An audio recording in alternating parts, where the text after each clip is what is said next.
Hey loves, I just wanted to come in here quickly. It's very late. But I really felt compelled to share this hopefully short message.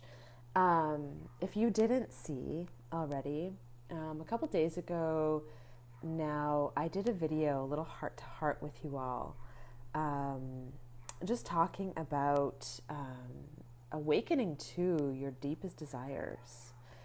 And something that became, well, something that's come clear to me quite a long time ago, but it's something I was having a really beautiful chat with a friend of mine on the beach tonight actually, after beautiful surf session here.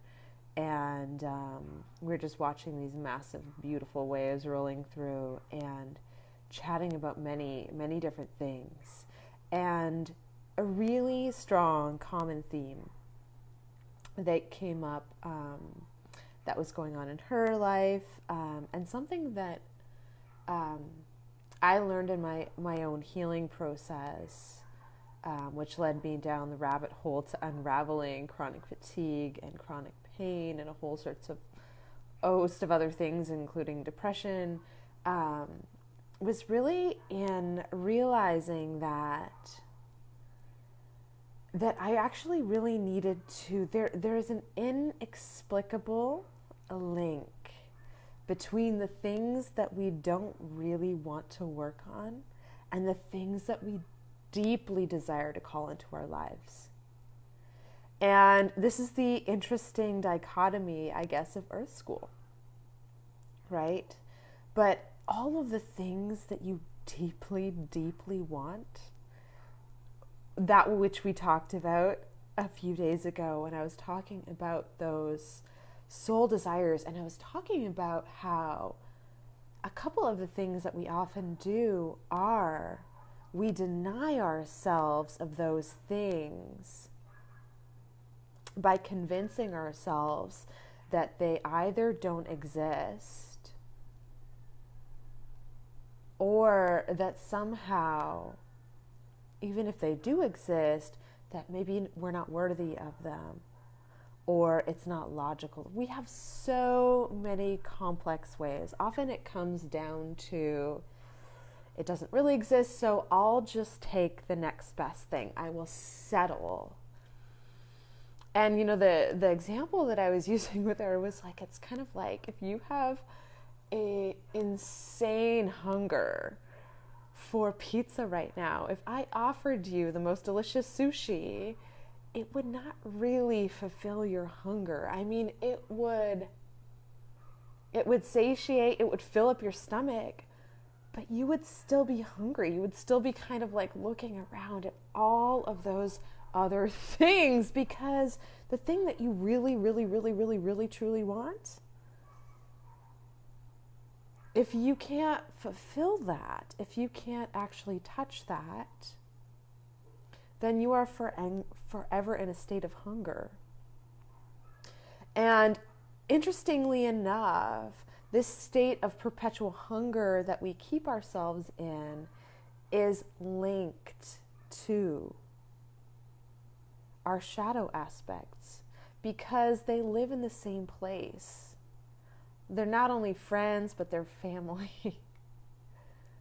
So when we want these incredible, beautiful things that we're calling into our life, and this is the other thing too, if you've ever done any kind of development work, but particularly if you've ever done any kind of coaching work, whether it's business coaching or personal development, often coaches will ask you for a wildest dream scenario. And some of us will kind of go into that space of, we call this also future pacing, where we imagine this beautiful world. And one of the challenges I find with this is, even if we are able to allow ourselves to imagine all of our desires in this future pacing scenario, if we hold this deep belief that no matter what we do, that we will never get there, we will never arrive. And sometimes I think it's like we're almost afraid of arriving. and living that and embodying that. But we're also, in a way, there's also part of us, I believe, that sometimes just would prefer to believe that it doesn't exist, so we don't have to even try. We can just tell ourselves, and I see this in a lot of things. I see this in a relationship conversation I was having with a friend of mine the other day. To even simply, I remember her sharing with me, even just like needing something and going to the store, and they didn't have the exact same thing in her head. And I remember her words were, well, it probably doesn't exist anyway. And the thing that I said, the advice that I gave was that if you imagine it, if it's in your mind, if it's in your being, if you can imagine it, of course it exists.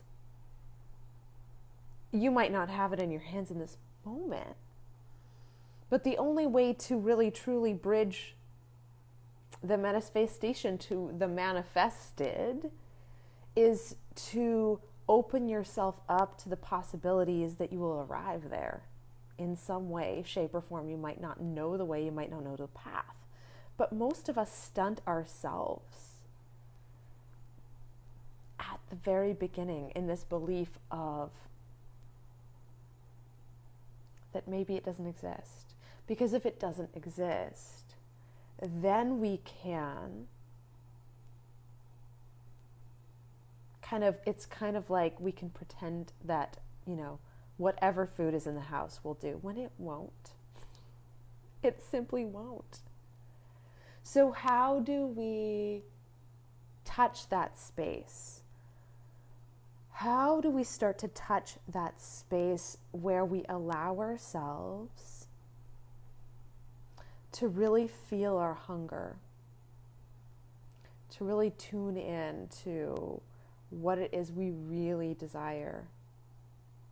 And again, like I mentioned in the video I did previously, we often think about superficial things, and sometimes the superficial things can actually help because, for example, I use the example of having real hunger, but like in terms of what you're eating, and that might not be your, or your deepest soul desire, but it's a reflection, right? If you constantly choose food on the menu, that's not what you really want, but you have some practical reason why, whether it's money or whether it's healthy or whatever. If you're not checking into your body when you're looking at that menu and going, what is it that you crave? How can I satiate you to the fullest potential in this moment?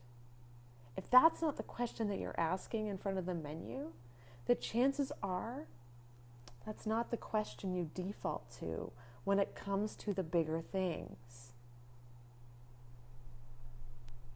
So we don't often allow ourselves. We don't allow ourselves to be in that space. We don't allow ourselves to ponder, what is it that my heart yearns for? What is it that my soul yearns for? If you can't even ask your stomach what it yearns for, the soul is a kind of a big leap. So we need to start somewhere. So what does the shadow have to do with all of this? Well, the thing about the shadow is it often lies next to all of these deep soul desires that we're holding.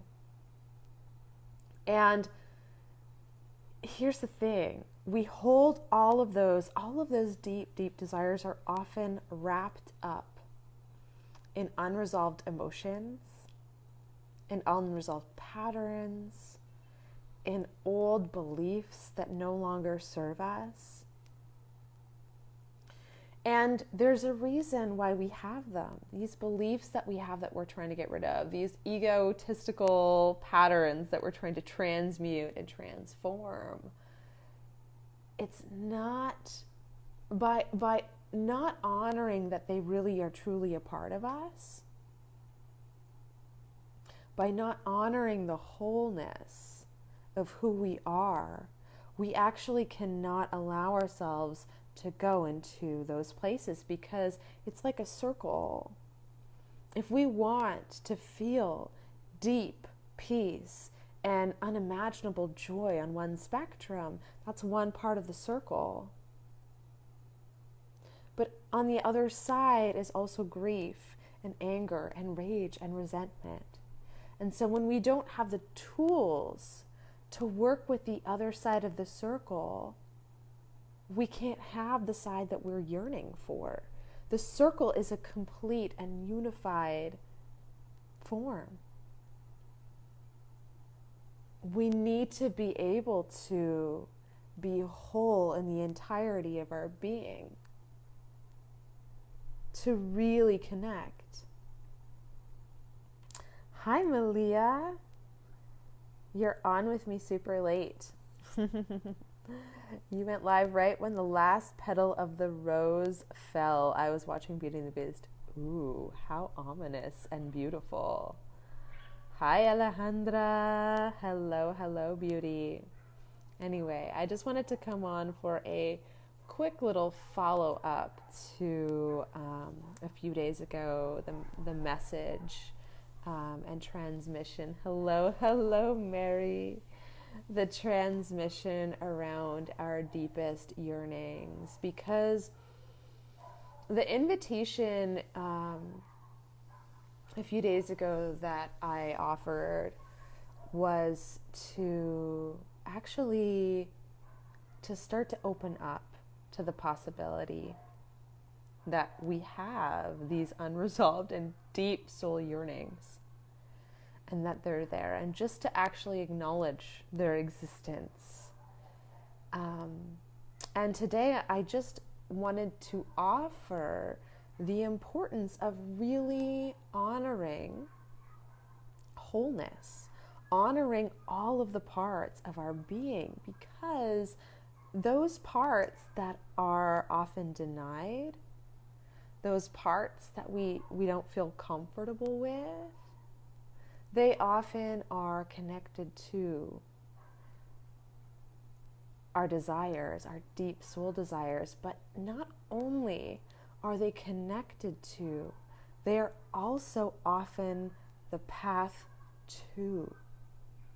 And this is the other thing I wanted to offer, because we are not with all of our capacities and capabilities when we're denying parts of ourselves. And this is part of what shadow work is. And one of the things I wanted to dispel, because as I work with the incredible humans that I work with, as we dive into these places that are often scary and intimidating, when we actually go in to do the work, it's not scary and it's not intimidating, and it is incredibly mysterious and it's incredibly powerful, but it's enlivening. It's accessing the spark. It's touching those sweet soul desires that we have been safeguarding in our hearts. And it's time. It's time to touch them. It's time to tap on them and awaken them. I don't know if you've ever seen the Marie Kondo series. By the way, the book is way better. I keep saying that to everyone, but seriously, her book is like magical. The life-changing magic of tidying up. Check it out. Read it if you have not. Read it from cover to end. Don't skip around. It's one of those kinds of books you have to go from beginning to end. But if you've ever seen, she talks about this in the book, but if you've ever seen the Netflix series, you will sometimes see this incredibly beautiful Asian woman in someone's home, and she will tap with her fingers on objects as if to wake them from their sleep. And the reason why I wanted to conjure up this image is because right now, in the sanctity and sanctuary of this liminal space that we're all in the world, this is the time. This is the time to tap into the sleepy nature of our soul's desires that are lying within our own hearts, within our own being. And shadow work is part of that. It is not a dark part of that. It is dark in that, just like the seed inside the belly of the earth, it needs this moist, safe place to do something incredible and explode and push through the soil and bear down roots to absorb nutrients and literally destroy itself to become its potential of what it is. You know, the tree, we don't think about this, but this little tiny seed literally had to self-destruct in order to become the fullness of its being. And so I think we because it's so violent feeling, you know, this self-destruction, that we have all of this resistance to going into the shadow work, going into the fear work, going into the anger work, going into resentment, all this like yuckiness. But it's actually, when we have a safe container, when we can lie in the belly of the earth, in the support of our inner being, we can do nothing but become. It's like the only option. And it doesn't feel like a scary, terrifying process. It feels like the next logical step. And we may not know intellectually, logically, how it is to become. Just like a tree doesn't intellectually know its potential of this giant sequoia, if you've ever seen those incredible sequoias. Or if you are in British Columbia, Canada, oh my goodness, the incredible mother cedar trees that are ancient and thousands of years old and massive. That little tiny seed had no idea what it was about to become. But luckily for the trees, they're not afraid of the shadow, of being buried in the belly of the earth and becoming. So I just invite you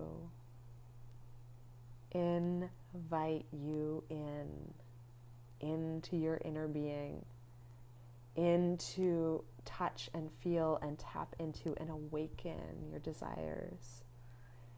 Mary says, you're glowing. Yes, my internet was been funny with my computer, so I decided to come into this beautiful space. So I've got kind of crazy lighting going on, but thank you. And can you please put the name of the book on the page? I already forgot. Yes, actually, you know what? I will put when I finish this live, I will put the name of Marie Kondo's book, her original. She's got a few, but the original, The Life-Changing Magic of Tidying Up. I'll put the name down below in the comments. My dear ones, thank you for joining me on this crazy late night adventure Facebook Live. I'm going to go to sleep now and get a few hours so that I can wake up early and enjoy a little bit of time in the ocean, because this incredible energy that has been traveling thousands of miles away has arrived to this coast in the form of incredibly beautiful, organized energy that I get to harness and ride, which is, I find incredible. I find this whole Earth experience an incredible and amazing trip. And I also wanted to invite you in to the belly of the earth, into the belly of this container. So as I mentioned, I have an incredible woman that I'm working with one-on-one, and I have a couple of spaces. I think I posted a couple days ago. I have 2 spaces open for one-on-one work. Carlos is here. It's so funny because I told him that I was going to bed and I'm not in bed yet. That's okay. That's what happens when you eat too many ribs and you're like full. You need to sleep, but you can't because your belly is full of incredible food. Anyway, my dear ones, if you would like some support, if you would like to step into a safe container, a huge container of massive potential to touch your own deepest desires and watch them blossom and grow and be supported in that, I invite you in. There's 2 spaces open right now,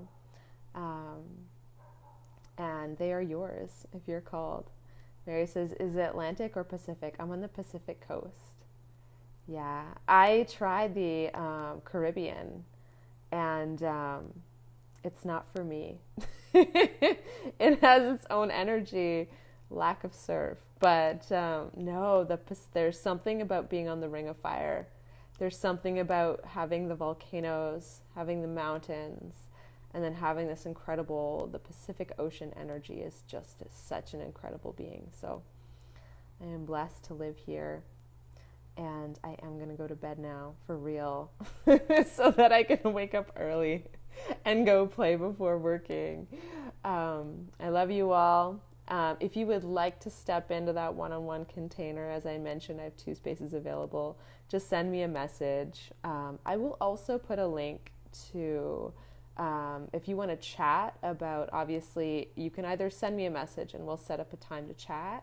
But I'll also link my calendar below. There is an option to, I think it's just called Talk with Jen. So choose that option. It's a free chat. And it's just time to sort whether it's the right container for you. And also it is really to help you kind of get off whatever fence you might be sitting on. To help you get off the fence, either way. So whether it's into my container or whether it's into a completely different rabbit hole. But I really, really believe in supporting you in making a choice so that you can move from, when we're sitting on the fence, we're kind of in this place of confusion and we're definitely not connected and tapping and listening into the deep heart desires, the deep soul desires. So the only way out is through. So whether that's in my space, which is an incredible one, or whether that's something different for you, that's what I would like to help you figure out in that chat. So if that sounds like something that you're needing right now, I will post a link for the book. I will post a link for my calendar, and you can also just PM me if you don't want to mess with the calendar. I'm happy to set up a time. Anyway, loves, beautiful night to you. At whatever time, if you're watching the replay, remember to say hi, and lots of love. Mwah.